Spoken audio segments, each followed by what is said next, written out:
Pemirsa, jangan lupa subscribe YouTube channel Official iNews dan nyalakan loncengnya.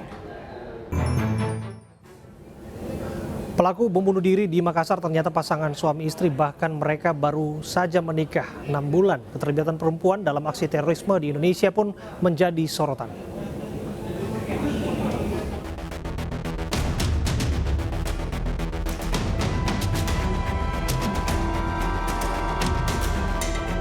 Jajaran Polda Sulawesi Selatan memastikan pelaku bom bunuh diri di Gereja Katedral Makassar berjenis kelamin laki-laki dan perempuan.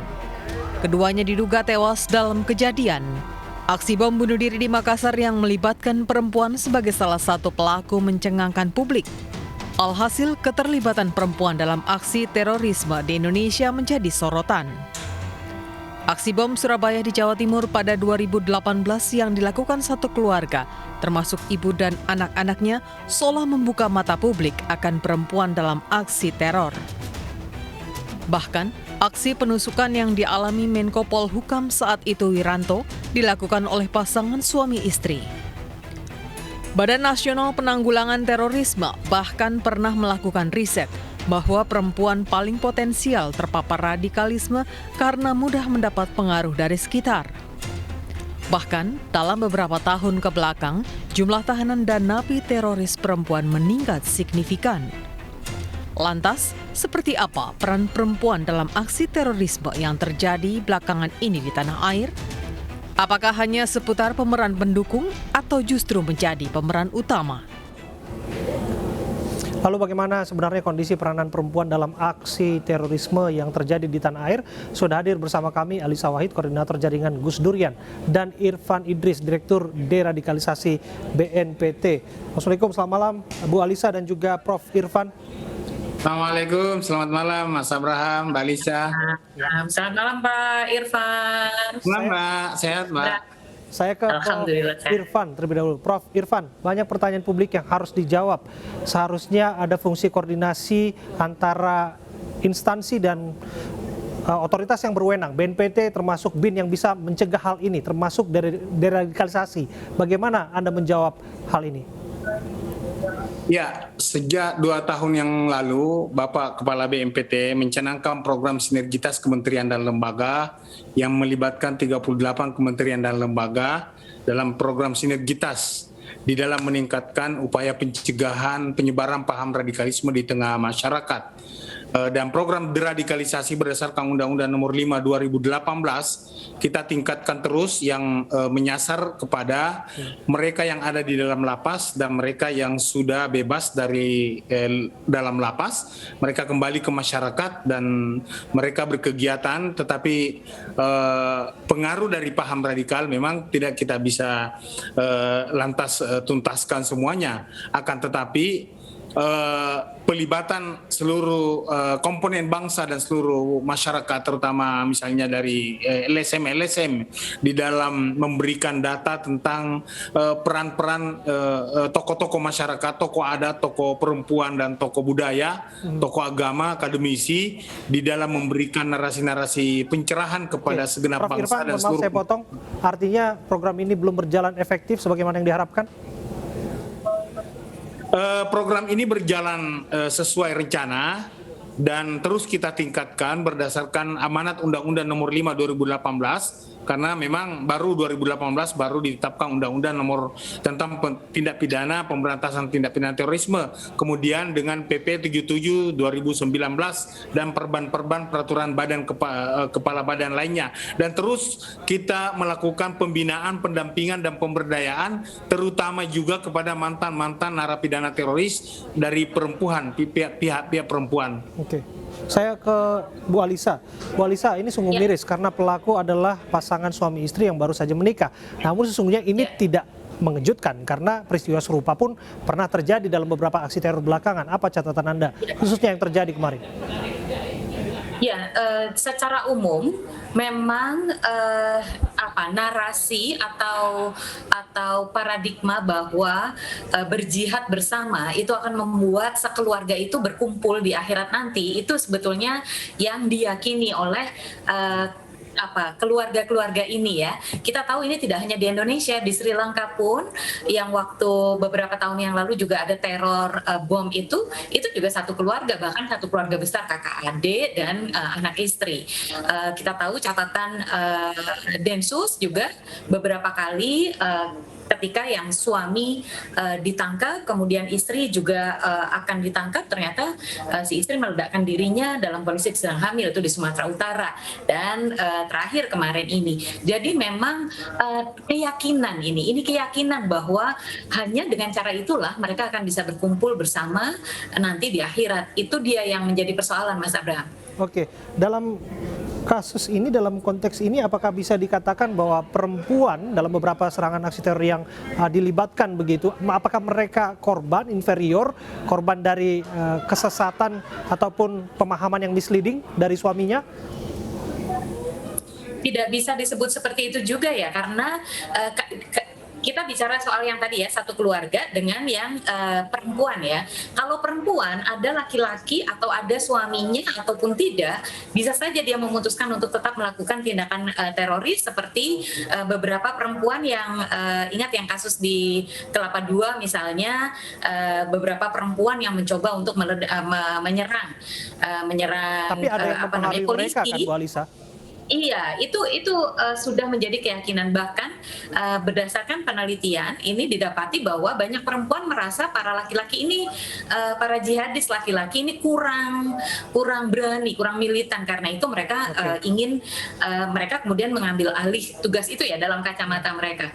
Bahkan mereka menganggap bahwa mereka punya peluang lebih karena dianggap sebagai perempuan lebih aman begitu, sementara mereka ingin berjihad, ingin menunjukkan bahwa saya juga bisa untuk merebut kapling surga lah begitu ya. Oke, saya kembali ke Prof. Irfan. Prof. Irfan, dari sini kita ketahui betul bahwa sel-sel jaringan teroris masih banyak aktif, bahkan sporadis, tidak hanya terorganisir begitu, tapi juga di lingkup keluarga. Apakah yang akan dilakukan BNPT untuk memastikan tidak akan ada kecolongan lagi?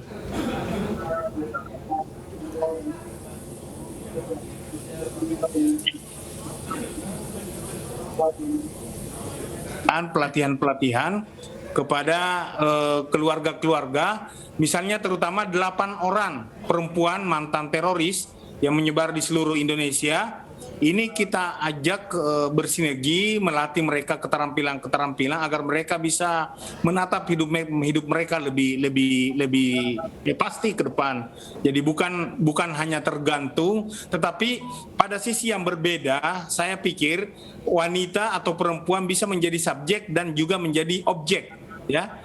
Kalau dia menjadi objek karena dia menganggap sebuah aturan, sebuah nas yang dia pahami secara dangkal bahwasanya dia harus taat dan patuh kepada suami. Apapun yang diperintahkan oleh suami, disinilah mati kebebasan mereka untuk berargumentasi, berpendapat dan berpandangan. Kemudian kalau dia dari segi subjek itu sangat kuat, sangat kuat. Kalau model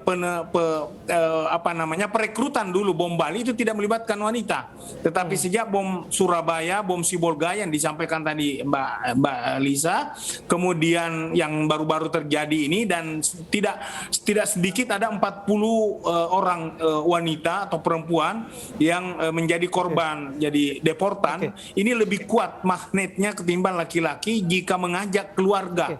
Lebih tinggi daya tariknya, seperti kasus misalnya seorang Eselon 2 yang hilang dari Batam yang mengajak anak dan suaminya. Artinya betulkah bahwa keterlibatan perempuan ini dalam angka semakin tinggi eskalasinya? Apakah peran mereka, apakah semata-matanya pendukung saja atau jangan-jangan mereka juga pemeran utama? Ada yang mendukung awalnya, tetapi karena ini seperti yang disampaikan Mbak Alisa tadi, kurang greget barangkali yang laki-laki, akhirnya dia tampil sebagai pelaku. Karena dia yakini bahwasanya dengan melakukan aksi ini, itu adalah jihad dan masuk surga. Oke, saya kembali ke Bu Alisa. Bu Alisa, jika demikian harus ada perhatian khusus tentu saja. Bagaimana menyadarkan mereka agar tidak mau melakukan aksi nekat teror seperti ini. Apa upaya yang Anda sarankan bisa diambil oleh instansi yang bertanggung jawab? kita harus bicara ini dari hulu sampai hilir tentu saja. Kita tidak bisa melihat hanya dari aksi terornya semata atau kemudian pelaku terornya semata. Orang menjadi teroris itu ada proses ideologisasi yang diinternalisasikan kepada dia begitu. Dan ini dimulai dari mana? Dari paham keagamaan yang membuat dia memang jadi apa? Kalau ibaratnya tanah itu jadi subur, mudah sekali untuk didorong melampaui jurang begitu, melampaui pagar batas gitu sehingga masuk jurang. Jadi kita mau bicara di ruang yang mana? Di ruang yang hulu. Kalau di ruang yang hulu berarti kita bicara tentang beragama secara moderat versus beragama secara ekstrim. Sejatinya di Indonesia beragama itu secara moderat, begitu ya. Beragama secara moderat itu mudahnya begini, dia beragama dengan meyakini bahwa Tuhan itu memuliakan manusia sebagai ciptaannya. Karena itu apa yang dia lakukan dalam beragama ya untuk memuliakan manusia. Para teroris ini kan tidak meyakini itu. Yang kedua, kemaslahatan umum. Saya diciptakan oleh Tuhan untuk bersama-sama dengan manusia lain membangun kebaikan di muka bumi. Ini juga tidak diyakini oleh para teroris. Dan yang ketiga tentu saja kehidupan sebagai umat beragama dan berbangsa yang seimbang. Ini juga tidak diyakini oleh para teroris karena mereka meyakini bahwa satu-satunya cara adalah dengan kepentingan kelompok mereka itu yang harus jadi gitu, yang harus terwujud begitu. Nah, beragama secara moderat versus beragama secara ekstrem ini juga harus diselesaikan. Baru kemudian kita bicara juga pada level terorisnya itu sendiri, terornya itu sendiri. Tindakan teror. Tidak semua yang beragama secara ekstrem itu akan menjadi teroris loh. Ya, ada ekstremisme dengan kekerasan. Terorisme adalah ekstremisme dengan kekerasan. Kerja kita luas mas spektrumnya. Jangan sampai kita hanya menangani kekerasan ekstremisme dengan kekerasan saja. Soal keyakinan itu kan bersifat personal dan prinsipil sebetulnya ya. Siapa kira-kira yang bisa menjadi filter? Andai kata memang baik itu perempuan ataupun salah satu anggota keluarga sudah terindoktrinasi oleh paham-paham radikalisme yang berujung pada terorisme. Dalam konteks Batam yang tadi, kisah Batam yang tadi disampaikan oleh Pak Irfan, itu kan si ayah diajak oleh anaknya ya, anaknya masih mahasiswa nih, perempuan. Tapi dia berhasil mengajak ayah, ibunya, dan saudara-saudara keluarga besarnya lebih dari 20 orang pergi ke Suriah. Dan akhirnya sekarang mereka kembali lagi ke sini. Nah, dalam konteks seperti itu, ketika anak kita yang menunjukkan tanda-tanda mulai berperilaku ekstrim, maka tugas orang tua untuk segera merespons. Dalam konteks laki-laki atau perempuan ketika pasangannya terjadi menunjukkan tanda-tanda itu ya mereka yang harus merespons. Tetap keluarga yang paling utama. Yang kedua tentu saja lingkungan yang lebih luas. Dalam hal ini sampai akhirnya nanti pada level negara, bagaimana negara juga mampu memetakan dan mengambil langkah-langkah preventif. Aksi teror adalah musuh bersama sehingga dibutuhkan semua bersinergi untuk bersama-sama melawan ini, tidak hanya negara, pemerintah, instansi, otoritas yang berwenang, juga masyarakat termasuk para keluarga. Terima kasih Bu Alisa dan juga Prof. Irfan Idris sudah berbincang bersama kami. Pemirsa, kilang minyak terbesar di Asia milik Pertamina di Balongan, Indramayu, Jawa Barat terbakar. Kami kembali saat lagi untuk Anda.